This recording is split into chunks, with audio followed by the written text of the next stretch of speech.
بسم اللہ الرحمن الرحیم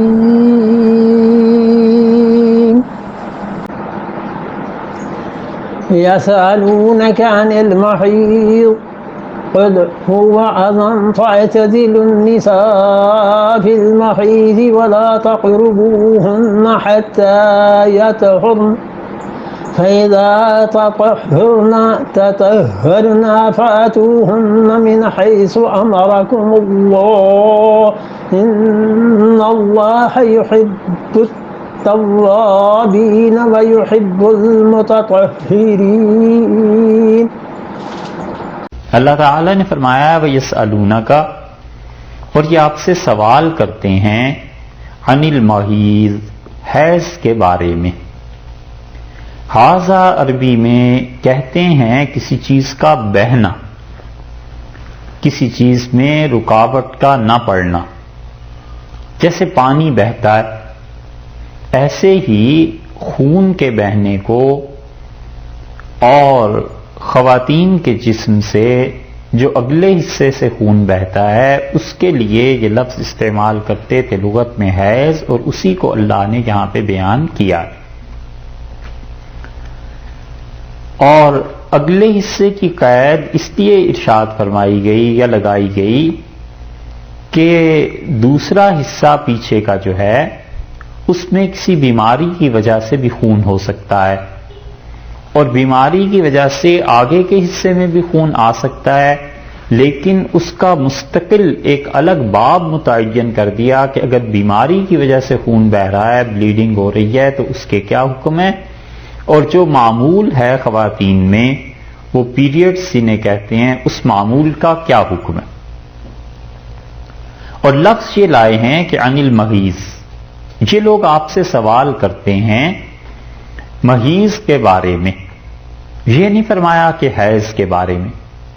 اور محیض کا مطلب دونوں ہو سکتے ہیں، مفسرین نے لکھے ہیں کہ ٹائم کے بارے میں، کہ کتنا وقت ہے یہ خواتین کے لیے، کتنا وقت پاکی کا ہے، کتنا وقت اس میں ناپاکی کا ہے، ایک چیز۔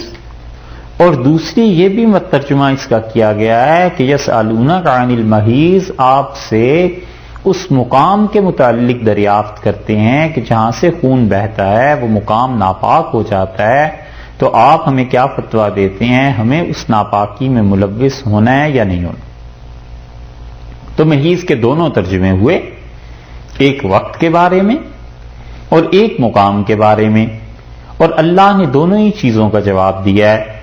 اللہ تعالی نے فرمایا کہ قل هو اذن، ان سے کہیے کہ یہ ناپاکی ہے، گندگی ہے، یعنی یہ جو خون ہے یہ ناپاک ہے۔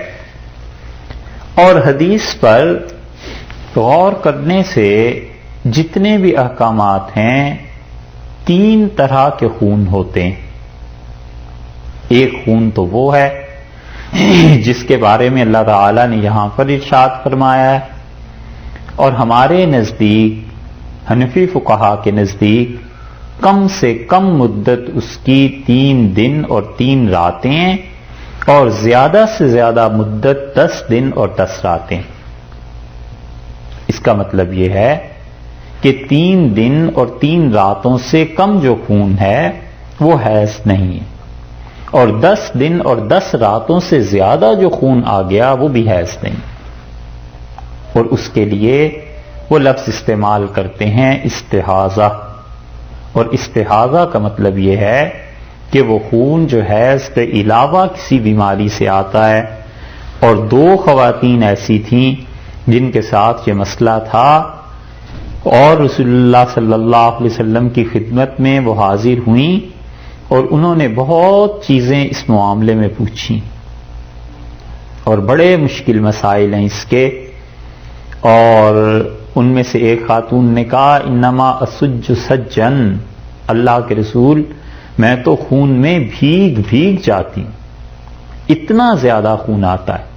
تو رسول اللہ صلی اللہ علیہ وسلم نے انہیں حکم دیا، اور وہ خون جو تھا استحاضہ تھا، یعنی 3 دن 3 راتوں سے کم یا 10 دن 10 راتوں سے زیادہ۔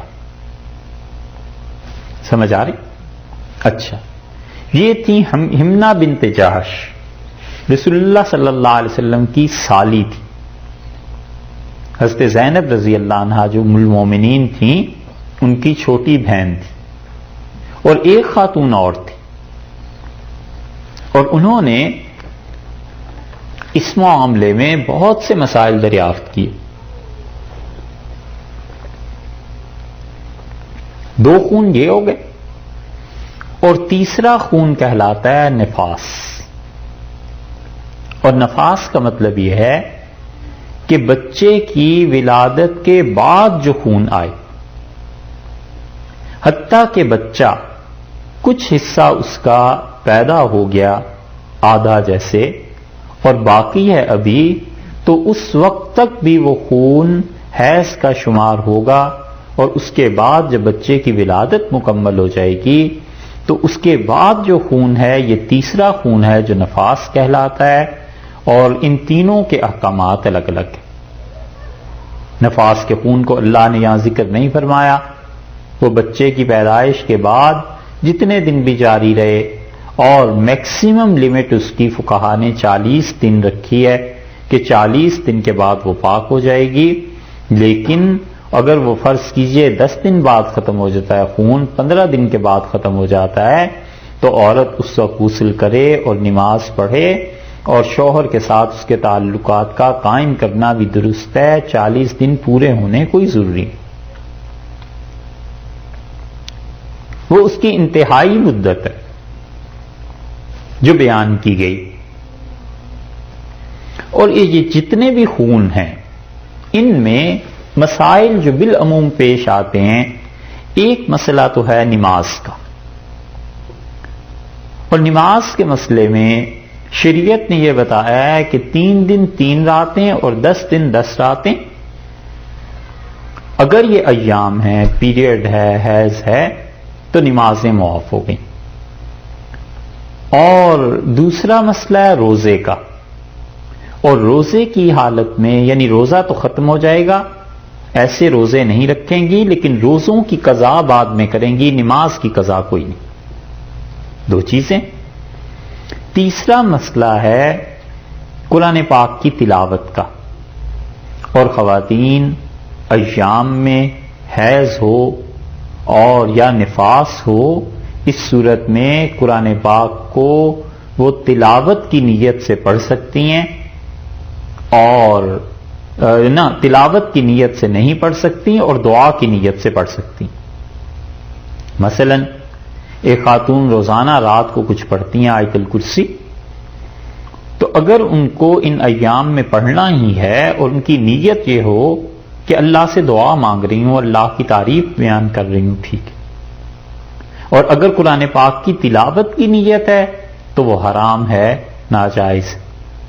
ان کی حالت ایسے ہی ہے ان 3 دن 3 رات کے بعد اور 10 دن 10 رات سے پہلے درمیان میں، چاہے وہ عادت ان کی جیسی بھی ہے، ان کے پر وہی حکم لگے گا جو کسی مرد کے بارے میں اس وقت حکم دیا جاتا ہے جب اس پہ غسل فرض،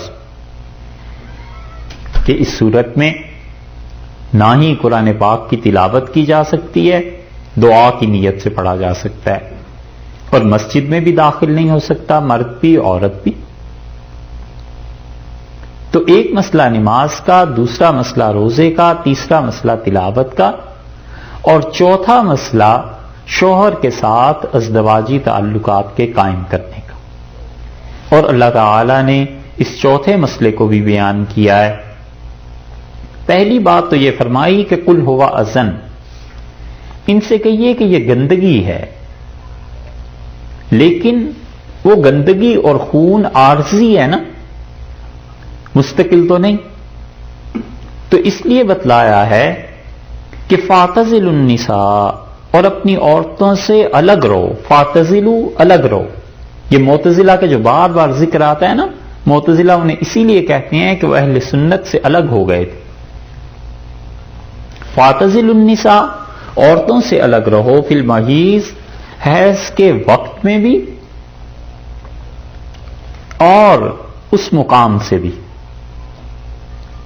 یہاں پر یہ تعلیم دی اس تعلیم سے ایک مسئلہ تو یہ پتا چلا کہ جہاں پر عارضی طور پہ چند دن کے لیے ناپاکی ہے، اللہ نے منع کر دیا ہے کہ ازدواجی تعلقات نہیں رکھنے، اور جو جگہ خواتین کے جسم میں مستقل ناپاکی کی ہے اور مردوں میں بھی، وہ فعل اور وہ حرکت کتنی زیادہ شنیع ہے، کتنی زیادہ خرابی کی بات ہے کہ جو جگہیں مستقل طور پر جسم میں ناپاک رہتی ہیں ان کو اپنے جنسی مقاصد کے لیے استعمال کرنا، اس سے معلوم ہوا کہ ایسا فعل حرام، غیر فطری فعل جسے کہتے ہیں، یہ حرام ہے، اور اتنا شدید حرام ہے کہ رسول اللہ صلی اللہ علیہ وسلم نے فرمایا فقد کفر بما نزل علی محمد صلی اللہ علیہ وسلم، جس آدمی نے اپنی بیوی کے ساتھ بھی ایسی حرکت کی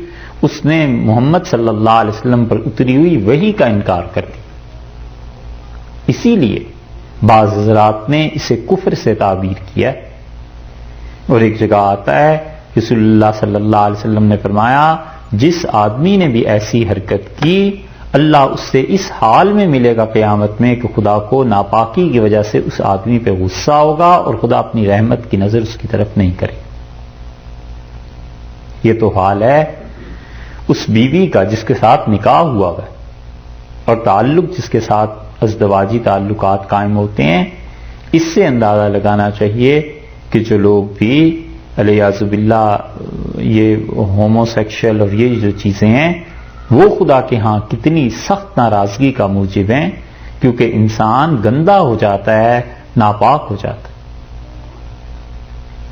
تو ارشاد فرمایا پہلی بات یہ، دوسری بات یہ کہی کہ تم اپنی ان عورتوں سے الگ رہو۔ کب الگ رہو؟ ایام میں ایک تو صورت یہ ہے کہ خواتین کی عادت مقرر ہو، عادت مقرر ہوئی، مثلاً 4 دن 4 راتیں، 5 دن 5 راتیں، 6 دن 6 راتیں، جو بھی 10 دن سے کم کم جو بھی عادت متعین ہے، یہ عادت کے مطابق ہر مہینے ان کے پیریڈز آتے ہیں، اس میں تم ان سے الگ رہو۔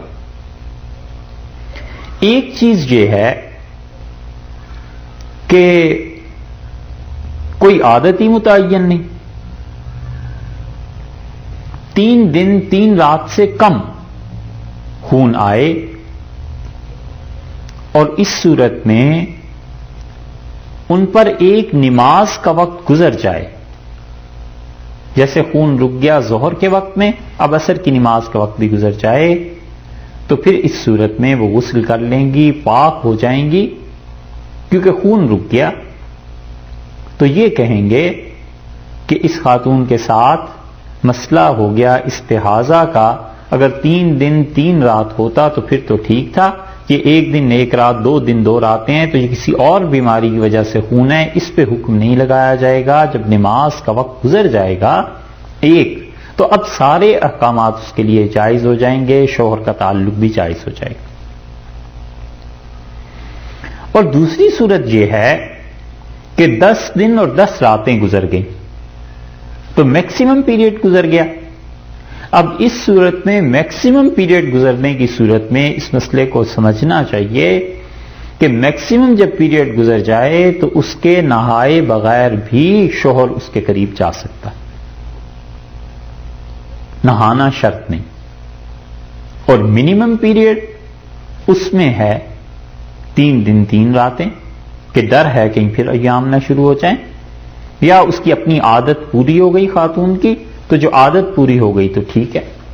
ایک بات تو یہ بتلائی گئی وقت کے بارے میں، 3 دن 3 راتیں، 10 دن 10 راتیں، اور ایک بات یہ بھی خیال میں رہنی چاہیے کہ 2 مرتبہ حیض کے درمیان 15 دن اور 15 راتوں کا وقفہ ہے۔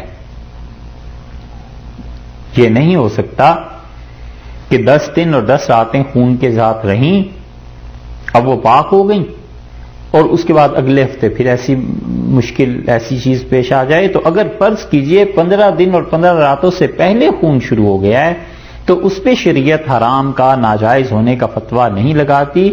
شریعت کہتی ہے جب ایک مرتبہ وہ پاک ہو گئی ہے تو اب کم سے کم 15 دن اور 15 راتیں درمیان میں آئیں گی، پھر اس کے بعد اس کے ایام شروع ہوں گے۔ یہ تو فرمایا وقت کے متعلق، اور اگر ہم اسے لے لیں جگہ کے متعلق تو اللہ نے حکم دیا کہ ان سے تم الگ رہو۔ یہودیوں کے ہاں تو اتنی علیحدگی تھی کہ مدینہ منورہ میں انہوں نے عورتوں کے لیے مستقل مکانات الگ بنا رکھے تھے، اپنی خواتین کو وہاں بھیج دیتے تھے۔ یہ ظاہر ہے کہ بڑی شرم کی بات تھی کہ جو بھی گزرتا ہے وہ دیکھتا ہے اچھا یہ حالت ہے۔ اور عیسائیوں کے ہاں ایسا کوئی مسئلہ تھا ہی نہیں، ان کے لیے ساری حالتیں برابر تھیں۔ شریعت نے یہ کہا کہ ان سے الگ رہو، اس کا مطلب یہ ہے کہ ان سے ازدواجی تعلقات تم قائم نہیں کر سکتے، بس اتنی بات ہے۔ ان کا کھانا پینا، ان کا سالن کا پکانا یا باقی جتنی بھی زندگی کی روٹین ہے وہ سب کی سب درست ہے، صرف ازدواجی تعلقات پر پابندی لگائی گئی کہ یہ نہیں ہو سکتا، باقی ٹھیک۔ حتیٰ کہ حضرت عائشہ رضی اللہ عنہا فرماتی ہیں کہ رسول اللہ صلی اللہ علیہ وسلم میری گود میں اپنا سر مبارک رکھ دیتے تھے اور میں ایام کی حالت میں ہوتی تھی اور میں رسول اللہ صلی اللہ علیہ وسلم کے سر پہ تیل لگا دیتی تھی، مالش کر دیتی تھی۔ اور ایسی صورت میں اگر فرض کر لیجئے کہ ایام کی حالت میں کسی نے ازدواجی تعلقات قائم کر لیے، پھر اس کے لیے کیا حکم ہوگا؟ دونوں طرح کی چیزیں حدیث میں آئیں۔ ہمارے نزدیک ایام میں خون کے جو رنگ بدلتے رہتے ہیں سب برابر ہیں، چاہے وہ ریڈ کلر میں آئے خون اور چاہے براؤن کلر میں آئے، کوئی بھی آئے اس سے بحث نہیں، وہ سب گندگی۔ اور رسول اللہ صلی اللہ علیہ وسلم سے جن احادیث میں آتا ہے کہ کسی آدمی نے آ کے عرض کیا کہ اللہ کے رسول یہ گناہ مجھ سے ہو گیا، تو آپ نے فرمایا خون کا کیا رنگ تھا، اور اس نے کہا کہ وہ خون جو تھا وہ سرخ تھا یا زرد تھا، تو رسول اللہ صلی اللہ علیہ وسلم سے حکم دیا کہ تم اتنے پیسے صدقہ کرو۔ ان تمام احادیث میں حنفی فقہا یہ کہتے ہیں کہ اصول کی بات یہ ہے کہ مالی جرمانہ کسی پہ بھی جائز نہیں، مالی جرمانہ جو ہے بچوں پہ بھی جائز نہیں۔ کلاس روم میں بچہ نہیں پڑھتا، کوئی شرارت کرتا ہے تو ٹیچر کہے کہ تم پہ اتنا فائن ہے، شرعاً جائز نہیں ہے مالی جرمانہ۔ اس لیے وہ کہتے ہیں جتنی احادیث میں یہ ذکر آئے ہیں کہ رسول اللہ صلی اللہ علیہ وسلم نے پیسے خرچ کرنے کے متعلق کہا، اس کی دو وجہ۔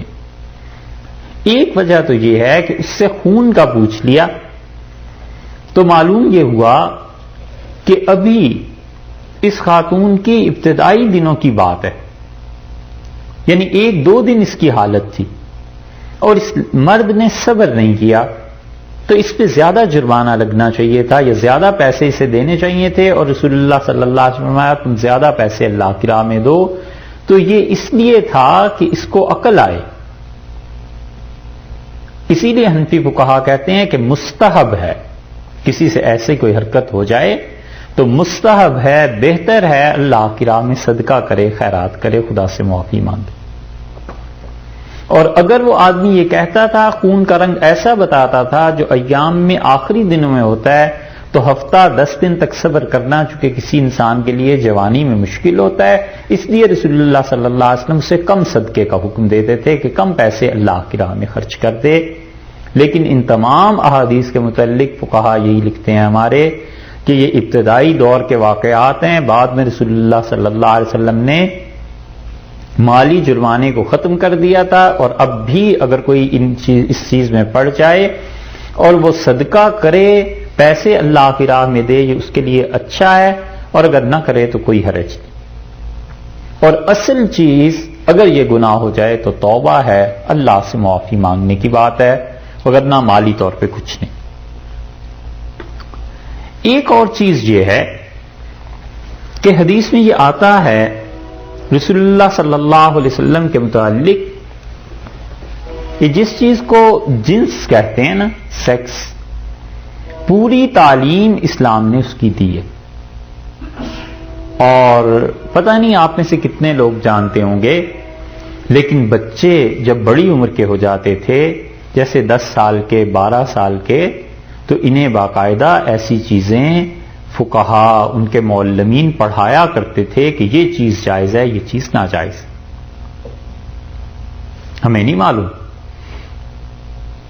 کہ یہاں سکولز میں جس چیز کو سیکس ایجوکیشن کہتے ہیں وہ کیا ہوتی ہے کیا نہیں، لیکن مسلمانوں میں یہ چیز رہی اور وہ صحیح چیز بتاتے تھے، اور اس میں بڑی حکمتیں تھیں۔ ایک تو یہ کہ جو اس کی جوانی کے مراحل ہیں، اس میں اپنے ذہن پہ بوجھ نہ محسوس کرے، اگر کوئی چیز جائز ہے تو جائز ہے، خام خواہ اگر سوچتا رہا یہ گناہ کی بات ہے، گناہ کی حرکت ہے، تو اپنے آپ کو ذہنی طور پر خراب کرے۔ اور دوسرے یہ کہ جن چیزوں میں خدا کی ناراضگی ہے اور منع کی ہیں اللہ نے، اس سے وہ باز رہیں۔ لیکن اب ہمارے ہاں اس سرے سے تصور ہی نہیں رہا، اور مساجد میں بھی اور ہر جگہ پہ کوئی یہ زحمت گوارا نہیں کرتا کہ جو بچے بالغ ہو رہے ہیں، جوان ہو رہے ہیں، انہیں ان چیزوں کی تعلیم دی جائے اور سمجھایا جائے کہ یہ چیز جائز ہے، یہ ناجائز ہے، اس صورت میں یہ حکم لگتا ہے۔ اور حدیث میں اتنی چیزیں آئی ہیں اس کے متعلق کہ رسول اللہ صلی اللہ علیہ وسلم سے خواتین آ کے ایسے مسائل پوچھتی تھی۔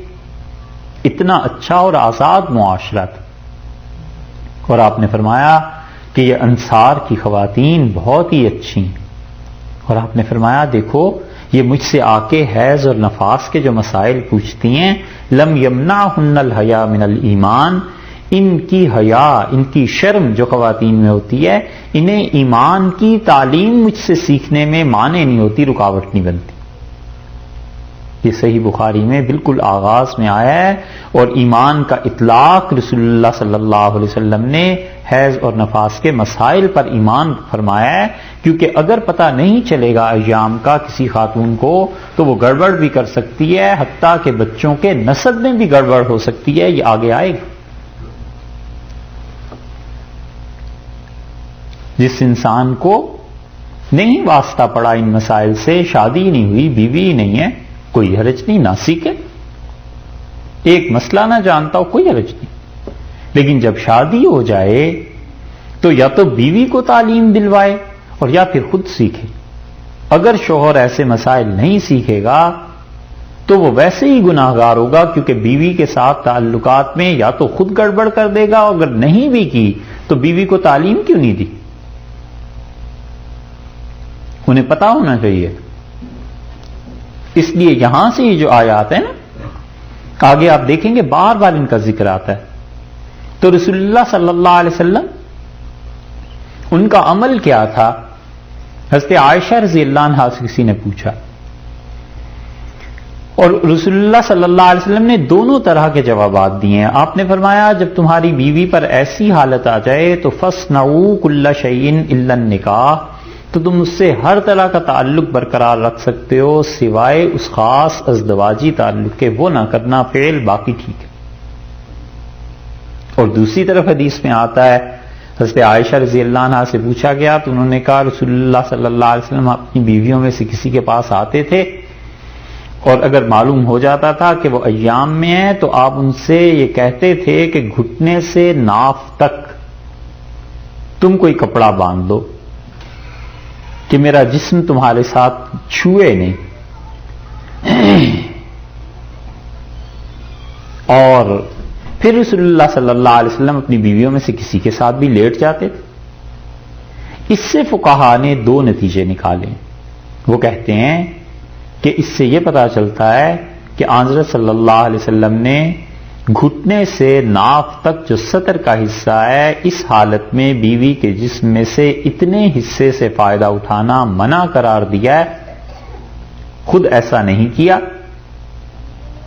اور اس کے علاوہ باقی جسم اس کا پاک ہے۔ جو فقہا اور اس کی تفصیل لکھتے ہیں وہ کہتے ہیں کہ یہ رسول اللہ صلی اللہ علیہ وسلم کی طبعی نفاست تھی، یہ حضرت صلی اللہ علیہ وسلم کی کیفیت، ان پہ خود حیا کا غلبہ تھا۔ مثلا جو احادیث آئی ہیں اس معاملے میں، نکاح مرد اور عورت کے سر سے لے کے پاؤں کے ناخن تک ایک دوسرے کا جسم ایک دوسرے کے لیے جائز قرار دے دیتا ہے. شوہر یا بیوی اس مقصد کے لیے سارے جسم کے کپڑے اتار دیتے ہیں. شریعت نہیں کہتی برا کام کیا، غلط کیا، لیکن خود رسول اللہ صلی اللہ علیہ وسلم نے ایسے نہیں کیا. حضرت عائشہ رضی اللہ عنہ کہتی ہیں ہم میں سے کوئی بھی رسول اللہ صلی اللہ علیہ وسلم کی ایسی بیوی نہیں تھی جس نے ان کا سارا جسم مبارک دیکھا ہو. ہاں میرے ساتھ ایسے ایک بار ہوا تھا کہ حضرت صلی اللہ علیہ وسلم حضرت جعفر رضی اللہ عنہ کے آنے پہ بڑی تیزی سے اٹھے ان کے استقبال کے لیے، تو کمر مبارک مجھے نظر آ گئی، وگرنہ رسول اللہ صلی اللہ علیہ وسلم سارا لباس اتارنے کو نہیں اچھا سمجھتے تھے. وہ ایک طبیعی چیز بعض لوگوں میں ہوتی ہے، شرم و حیا خواتین میں ہوتی ہے، کوئی مسئلہ نہیں. لیکن اگر فرض کیجئے ایسے نہیں ہے تو بھی کوئی مسئلہ نہیں، کوئی ناجائز حرام کیا مکروہ بھی نہیں. اسی طرح رسول اللہ صلی اللہ علیہ وسلم کا یہ کہنا کہ تم اپنے گھٹنے سے ناف تک کوئی کپڑا اور رکھ لو، فقہا کہتے ہیں یہ حضرت صلی اللہ علیہ وسلم کی اپنی طبیعت کی نفاست کی بات ہے، وگرنہ گھٹنے اور ناف کی بھی قید نہیں ہے، بس اس فعل کی قید ہے کہ یہ کام نہیں کرنا چاہیے ان ایام کے دوران. اور بڑی اچھی بات ان حضرات نے بھی لکھی ہے جو کہتے ہیں کہ رسول اللہ صلی اللہ علیہ وسلم نے فتویٰ دیا، اگر کوئی جوان تھا اس نے یہ پوچھا تو آپ نے فرمایا تم اپنی بیوی کے ساتھ لیٹ بھی سکتے ہو اور ہر کام کر سکتے ہو سوائے اس کے کہ گھٹنے سے ناف تک کے حصے کو، جسم کو تم نہ چھونا. اور جس آدمی کو اپنے آپ پہ کنٹرول تھا اس کے لیے یہ قید بھی نہیں لگائی، بس صرف یہ فرمایا کہ دیکھو یہ بات نہیں کرنی، گندگی ہے اور اللہ کو یہ چیز ناپسند ہے، باقی گھٹنے سے لے کے ناف تک بھی جو جسم ہے، رانے ہیں، انہیں تم استعمال کر سکتے. یہی بات ہے جس پہ فتویٰ دیتے بھی ہیں، لیکن عام طور پہ یا لکھ کے فتویٰ اس لیے نہیں دیتے کہ لوگوں کا پتہ نہیں ہوتا. اب ہر آدمی کی اپنی اپنا حال ہے، طبیعت ہے، بعض لوگوں کو کنٹرول ہوتا ہے اور بعض اوقات نہیں ہوتا. یہ ایسی چیز ہے جو فطری چیزیں ہیں اللہ نے رکھی ہیں. تو وقت کا بھی بتا دیا، مقام کا بھی بتا دیا، اور مقام میں جو قید تھی گھٹنوں سے ناف تک کی اس کی بھی صراحت آ گئی. اللہ تعالی نے فرمایا وَلَا تَقْرَبُوهُنَّ، اور تم اپنی بیویوں کے ہرگز قریب نہ جانا، حتیٰ یطہرن، یہاں تک کہ وہ پاک ہو جائیں. فَإِذَا تَطَہَّرْنَ، اور جب وہ خوب پاک ہو جائیں، بہت پاک ہو جائیں، فاتوہن، تو تم ان کے ساتھ اپنے تعلقات ازدواجی قائم کر سکتے ہو، من حیث، وہاں، امرکم اللہ، جہاں اللہ نے تمہیں حکم دیا. دو لفظ استعمال فرمائے، ایک لفظ یہ کہا ہے کہ یطہرن، اور ایک لفظ یہ استعمال فرمایا ہے کہ تطہرن. یطہرن کا مطلب یہ ہے کہ یہاں تک کہ وہ پاک ہو جائیں. آگے یہ لفظ کیوں لائے ہیں فَإِذَا تَطَہَّرْنَ، خوب پاک ہو جائیں؟ کیونکہ جب ایک بار کہہ دیا کہ وہ پاک ہو جائیں تو تم تعلقات قائم کر سکتے ہو، پھر کیوں کہا کہ فَإِذَا تَطَہَّرْنَ، جب خوب اچھی طرح پاک ہو جائیں. بڑی حکمت ہے اس میں. کم سے کم ہم نے بتایا کتنے دن اور راتیں؟ 3 دن 3 راتیں، اور زیادہ سے زیادہ 10 دن 10 راتیں. دیکھیے اب اس کا ترجمہ یہ کریں گے کہ وَلَا تَقْرَبُوهُنَّ، اور تم اپنی بیویوں کے قریب ہرگز نہ جانا، حتیٰ یطہرن، یہاں تک کہ وہ پاک ہو جائیں، یعنی 10 دن اور 10 راتیں کمپلیٹ مدت اس کی گزر جائے. تو اس صورت میں اگر اس نے غسل نہیں بھی کیا، سفر ہے، کوئی مجبوری ہے، شوہر کو جلدی ہے، کوئی حرج نہیں ہے، 10 دن اور 10 راتیں پوری ہو. اتنا نازک معاملہ ہے یہ، جنس کا رسول اللہ صلی اللہ علیہ وسلم نے فرمایا ایک خاتون سے کہ تم اپنے ہاتھ پہ آٹا لے کے کھڑی ہوئی ہو، وہ آٹے سے جو گولا بناتے ہیں اسے آپ کیا کہتے ہیں؟ اور کوئی لفظ؟ پیڑا ہی کہتے ہیں؟ اچھا ہیں، لوئی۔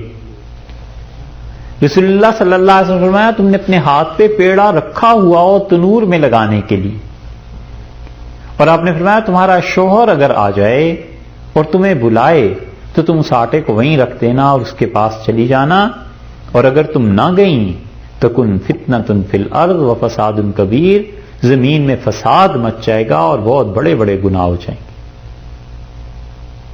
اتنا نازک مسئلہ ہے۔ وجہ اس کی یہ ہے کہ اگر شوہر کی ضرورت وہ گھر میں پوری نہیں ہوگی بیوی سے، تو پھر ظاہر ہے کہ وہ باہر جائے گا تو زمین میں فساد تو مچے گا۔ اسی لیے ارشاد فرمایا، اور اسی وجہ سے حضرت عمر رضی اللہ عنہ نے مدینہ منورہ کی قضا سے اپنے آپ کو الگ کر لیا تھا، حالانکہ حضرت بکر رضی اللہ عنہ نے اپنے دور میں مدینہ منورہ میں قاضی انہیں مقرر کیا تھا۔ حضرت عمر رضی اللہ عنہ بیٹھے ہوئے تھے اور ایک عورت آئی اور اس نے کہا امیر المومنین میرے شوہر نماز پڑھتے ہیں بہت زیادہ۔ تو حضرت عمر رضی اللہ عنہ نے کہا کہ اللہ تمہیں برکت دے اور سب شوہروں کو اللہ ایسے کر دے، اور بہت اچھا ہے۔ وہ چلی گئی۔ جب چلی گئی تو حضرت ابی بن کعب رضی اللہ عنہ نے کہا امیر المومنین آپ سمجھیں اس نے کیا کہا؟ نے فرمایا اپنے شوہر کی تعریف کر رہی تھی۔ انہوں نے کہا یہ بات نہیں، وہ اس بات کی شکایت کر رہی تھی کہ اسے اس کی طرف کوئی توجہ نہیں ہے اور نماز پڑھتا رہتا ہے۔ تو حضرت عمر رضی اللہ عنہ اس خاتون کو بلایا اور اس سے پوچھا، انہوں نے فرمایا ہاں۔ عرض کیا جی ایسے ہی ہے۔ تو حضرت عمر رضی اللہ عنہ نے کہا میں تمہارے شوہر کو بلا کے اسے سمجھاؤں گا۔ اور پھر حضرت عمر رضی اللہ عنہ نے کہا ابئی مدینہ منورہ کے قاضی آج کے بعد آپ ہیں، کیونکہ میں لوگوں کی بات نہیں سمجھ سکتا، آپ زیادہ سمجھ سکتے۔ ایسے اچھے لوگ تھے کہ جس میں جو کوالٹی دیکھتے تھے اس کے ذمے وہ کام کرتے تھے۔ تو اس لیے رسول اللہ صلی اللہ علیہ وسلم نے فرمایا اگر تم نے اپنے ہاتھ پہ آٹا رکھا ہوا ہے اور روٹی لگانی ہے اور تمہارا شوہر تمہیں بلاتا ہے تو چھوڑ دو اس کو اور اس کے پاس چلی جاؤ، اور اگر تم نے ایسے نہ کیا تو زمین میں فساد پھیل جائے گا۔ اور اسی وجہ سے حضرت صلی اللہ علیہ وسلم نے فرمایا کہ کسی عورت کا شوہر اسے اس بات کے لیے بلائے اور وہ بغیر کسی شرعی عذر کے انکار کر دے تو اس حال میں رات گزارتی ہے کہ اللہ کے فرشتے اس پہ لعنت کرتے ہیں۔ اور اسی لیے حکم یہ بھی ہے شریعت میں کہ اگر شوہر نامرد ہو اور ایسے تعلقات قائم نہ کر سکے تو اس کا نکاح منعقد نہیں ہوتا، اور نکاح منعقد بھی ہو جائے تو اسے اپنا علاج کروانے دیا جائے۔ علاج اگر نہیں اسے ٹھیک کر سکتا تو حکم یہ ہے کہ عدالت ان کے درمیان تفریق کر دے گی، کیونکہ عورت اس کے بغیر صبر نہیں کر سکے گی۔ کیا اس کی بھی جذبات ہیں، وہ کیا کرے گی؟ اس لیے اللہ تعالی نے دو چیزوں کا کہا، یطہرن وہ پاک ہو جائیں، 10 دن اور 10 راتیں۔ ابھی اس نے غسل نہیں کیا۔ انسانی زندگی میں مسائل پیش آتے ہیں کہ 10 دن اور 10 راتیں پوری ہوئی اور اس کے بعد سفر پیش آ گیا یا سفر میں ایسے ہو گیا اور شوہر چاہتا ہے اس تعلق کو قائم کرنا بغیر اس کے غسل کیے پاک ہوئے، کوئی حرج نہیں ہے۔ اللہ نے کہا حتیٰ یطہرنا، یہاں تک کہ وہ پاک ہو جائیں، یعنی ایام ختم ہو گئے، خون آنا بند ہو گیا، بس ٹھیک ہے تم اس تعلق کو قائم کر سکتے ہو۔ فَإِذَا تَطَهَّرْنَا، اور جب وہ اچھی طرح پاک ہو جائیں، یہ حکم ہے 3 دن اور 3 راتوں کے لیے، کیونکہ وہ کم سے کم مدت ہے نا، 3 دن 3 راتیں۔ تو شوہر جو ہے یا تو یہ کہا جائے کہ اسے بھی صبر کرنا چاہیے تھا 3 دن 3 راتیں، یا یہ فرض کیجئے صبر کی بات نہ بھی ہو تو حکم یہ ہے کہ فَإِذَا تَطَهَّرْنَا، جب وہ اچھی طرح پاک ہو جائیں، یعنی 3 دن اور 3 راتوں کے بعد ممکن ہے آگے پھر خون شروع ہو جائے، تو کم سے کم ایک نماز کا وقت گزر جائے، اطمینان ہو جائے اور وہ غسل بھی کر لیں۔ فَإِذَا تَطَهَّرْنَا، جب خوب اچھی طرح پاک ہو جائیں، فَاتُوهُنَّ، تو تم ان سے تعلق قائم کرو، مِنْ حَيْثُ أَمَرَكُمُ اللَّهُ، جیسے اللہ نے تمہیں حکم دیا۔ آپ نے کبھی چرخہ دیکھا ہے جس پہ سوت کاٹتے ہیں؟ اچھا، اس میں ایک بار تو ایسے آتی ہے لائن اور دوسری بار ایسے آتی ہے، ایسے اور ایسے، ایسے اور ایسے دھاگے آتے چلے جاتے ہیں اور وہ بنتا چلا جاتا ہے، اسے عرب کہتے ہیں احتیاق، یعنی چرخا، اس پہ کپڑے کا بننا. اور مفسرین کہتے ہیں یہاں اللہ نے اسی چیز کو استعمال میں لائے ہیں. اللہ نے یہی کہا ہے کہ ایک پھر دوسرا، پھر ایک پھر دوسرا. تو اس طرح اس کا ترجمہ یوں بنے گا کہ ولا تقربوہن، اور تم اپنی بیویوں کے قریب نہ جانا، حتی یطہرنا، یہاں تک کہ وہ 10 دن 10 راتیں گزار کے پاک ہو جائیں، وتطہرنا، اور تھوڑی دیر صبر کر لو، خوب پاک ہو جائیں، غسل بھی کر لیں. فَإِذَا تَطَهَّرْنَ، اور جب وہ غسل کر لیں، جب وہ 3 دن 3 راتوں کے بعد اچھی طرح پاک ہو جائیں، وَطَّهَّرْنَ، اور تطہرنا اور طہرنا دونوں یہاں آ گئے کہ جب وہ خوب اچھی طرح پاک ہو جائیں اور پاک ہو جائیں، پھر تم اس کے بعد ان کے ساتھ ایسا فعل انجام دے سکتے. سمجھ آئے؟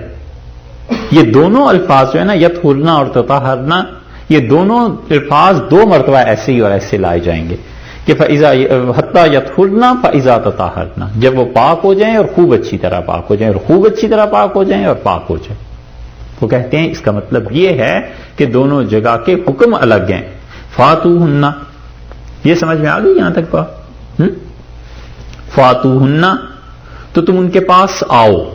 اللہ تعالی نے یہاں پر اشارے میں ذکر کیا ہے، کیونکہ ایسے مسائل اشارے اور کنائے میں وہ وہی ہر جگہ شرفاء کی زبان میں ایسی ہی ہوتا ہے. یعنی تم ان سے اپنے ازدواجی تعلقات قائم کرو، من حیث، وہاں سے، امرکم اللہ، جہاں سے اللہ نے تمہیں حکم دیا ہے. مطلب یہ ہے کہ اللہ تعالیٰ نے جو حکم دیا ہے وہ اولاد کے لیے دیا ہے، اور تم اس طرح اس سے تعلق قائم کرو. کرنے کا مطلب کوئی حکم نہیں ہے، کوئی فرض اور واجب تھوڑا ہی ہے، مباح ہے، یعنی جائز ہے اس حالت کے بعد. اس لیے کہ نکاح ان چیزوں میں سے ہے، 2 چیزیں اصل میں حرام ہیں. کوئی وجہ نہیں ہے ان کے جائز ہونے کی. ایک جانوروں کا ذبح کرنا اور دوسرا نکاح.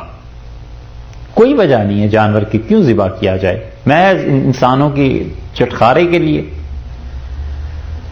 اسی لیے اللہ نے کہا ہے میرا نام لے کے ذبح کرنا، تاکہ تمہیں عقل آئے کہ اگر اللہ اجازت نہ دیتا ہم اس جانور کو کچھ نہیں کہہ سکتے تھے، اس نے مہربانی کی. اور اس کے علاوہ جو چیز بھی کھانے پینے کی ہے، اللہ کا نام لے یا نہ لے کھا سکتا ہے. زیادہ سے زیادہ آپ یہی کہیں گے کہ بسم اللہ نہیں پڑھی تو مکروہ کام کر لیا، مگر یہ کہ ہے تو جائز. پانی پی لیا، قہوہ، شربت، کوئی چیز پی لی، کوئی چیز کھا لی. لیکن گوشت وہ کسی کی جان کا مسئلہ ہے. اور اسی طرح یہ معاملہ بھی کسی خاتون کی عزت کا مسئلہ ہے اور مرد کی بھی عزت کا مسئلہ ہے. کیا آخر وجہ ہے کہ محض لذت اور لطف کے لیے ان چیزوں کو جائز قرار دے دیا جائے؟ کیونکہ افعال تو اس میں بھی وہی ہیں جو معاذ اللہ زنا میں. اللہ محفوظ رکھے. بات تو وہی ہے. اسی لیے اللہ نے یہاں بھی اپنے نام کو لینا ضروری قرار دیا کہ تم میرا نام لو اور اس کے بعد کوئی تمہارے لیے اور تم کسی کے لیے جائز ہو سکتے ہو. اسی لیے سورہ نساء میں اللہ نے فرمایا ہے ان عورتوں کا خیال کرنا، تم نے ان کے جسم کو اپنے لیے جائز قرار دیا ہے میرا نام لے کے. اللہ نے کہا تم نے ان پہ میرا نام لیا ہے، یعنی تمہیں اپنی بیوی کی کوئی بات ناپسند بھی ہے تو برداشت کرو، بیچ میں میرا نام آ گیا.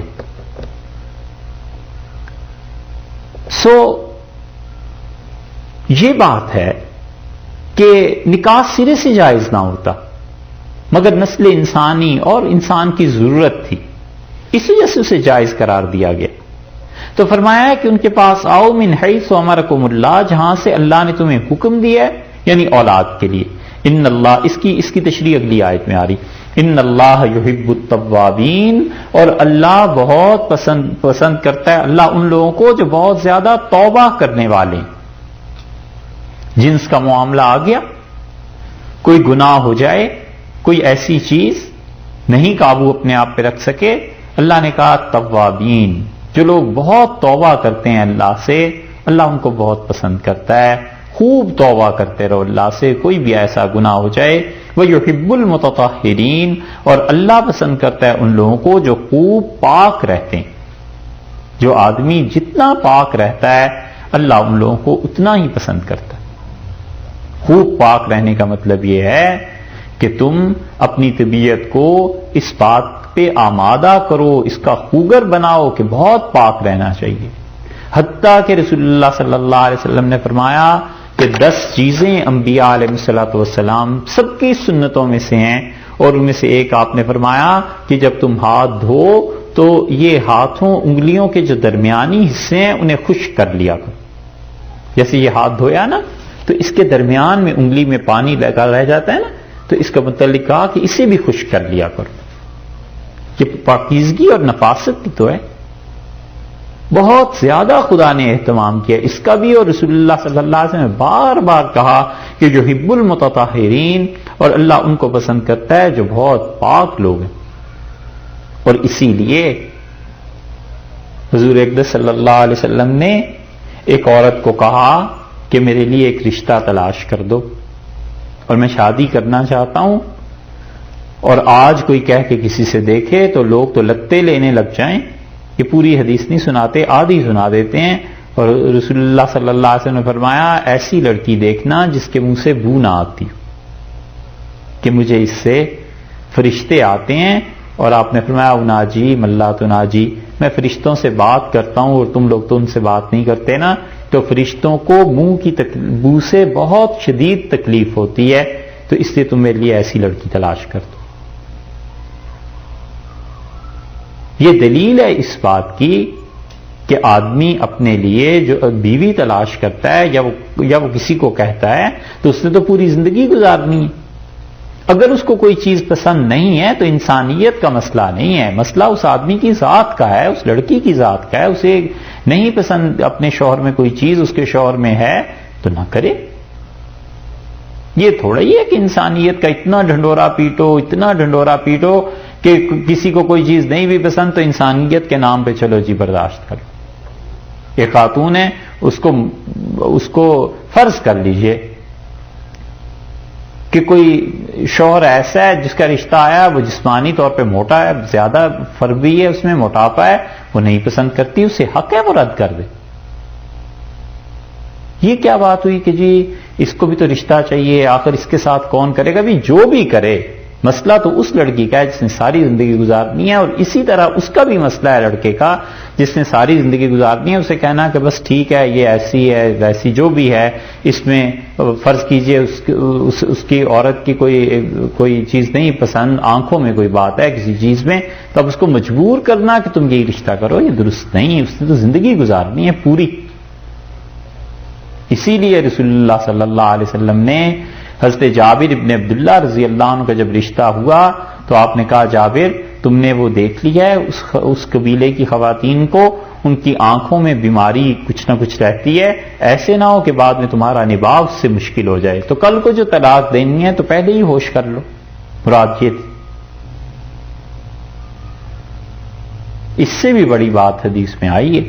لوگ چونکہ پڑھتے نہیں ہیں اس لیے انہیں پتہ نہیں کہ یہ مستقل ایک باب ہے جنس کی تعلیم کا، ان چیزوں کا. رسول اللہ صلی اللہ علیہ وسلم نے نکاح کیا اور جو وہ خاتون نکاح میں آئی تھی ان کے جسم پر سفید داغ تھے، برس ہو جاتا ہے نا جیسے. تو حضرت صلی اللہ علیہ وسلم نے معذرت کر لی کہ میں اس رشتے کو برقرار نہیں رکھ سکتا. تو اس نے کہا مجھے میرے گھر بھیج دیں. اور رسول اللہ صلی اللہ علیہ وسلم نے حضرت انس رضی اللہ عنہ سے کہا کہ انس ان کی احترام بھی کرو، ان کی خدمت بھی کرو، انہیں پیسے بھی دو، سب چیزیں، اور واپس فرما دیا، رخصت کر دیا. نہیں ایک آدمی کو ایک چیز اچھی لگتی تو آپ اس پہ زبردستی جبر نہیں کر سکتے. ہاں وہ اپنا دل کی بات ہے، وہ آدمی برداشت کرتا ہے، اس کے لیے وہ ایک الگ مسئلہ ہے. تو اس لیے یہاں پر اللہ تعالی نے یہ بتایا کہ اللہ ان لوگوں کو پسند کرتا ہے جو بہت پاک رہتے ہیں. حکم یہی ہے کہ اپنے آپ کو پاک رکھو.